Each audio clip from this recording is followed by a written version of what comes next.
when people started complaining about some of the loose ends, Pine Barrens, Employee of the Month, and stuff like that, are you sitting there going, I intended to wrap those up and didn't get to it, or that was the story? That story's over. Well, it was a little bit different.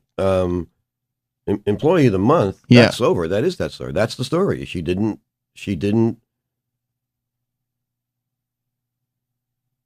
turn on her enemy. Mm-hmm. And subject her enemy to... I guess that's funny because people assume the story wasn't over because they didn't get the result they wanted. You know what I mean? Because Tony didn't get his hands on the guy. Exactly. So what happened was Melfi instead had her integrity and her sense of ethics. Yeah.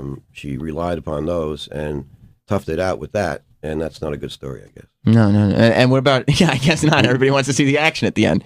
And Pine Barrens, it was done. Pine Barrens, you mean the Russian? Yeah. I mean, he goes up the tree and yeah, and then people began. He never went up a tree, but people. What did he do? Do you know what he did? Yeah. How did he get out of there? We had it figured out. It's been a long time. Yeah.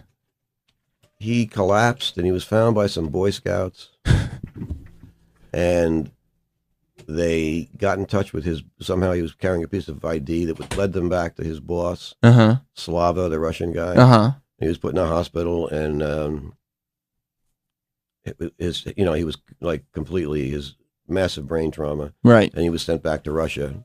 And that's it. So that story is completed. Yeah. That's great. But I never said that. And right. So people were all like, well, what happened to the Russian? Yeah, well, it's interesting that you But I had to fill that in. I mean, it could have been something else. He could have, I don't know. It's interesting that been kind of an American Idol. I don't know. That you create this world and you're like, well, the series gives us a piece of the world. The world exists and everything's completed, but the audience just doesn't get to see every piece of the world. Yeah, you don't get to see every piece of the world. I mean, and this happens because I like watching entertainment like that. Mm-hmm. I don't like to have every question answered. Mm-hmm.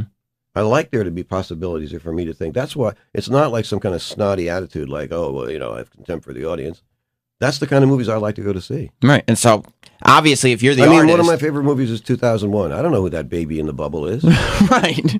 But you like that. But I like it. Because then you can kind of create it in your head. You can figure out and use your brain a little bit. Well, Not Fade Away is on DVD on Tuesday. I'd recommend everybody go pick it up. And it's great, too, because as you're watching it, it's not like The Sopranos whatsoever. It's a coming of age. It's a great story, but...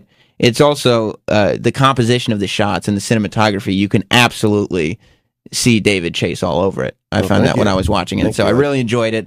And is Tony dead? I'll talk to you later, David.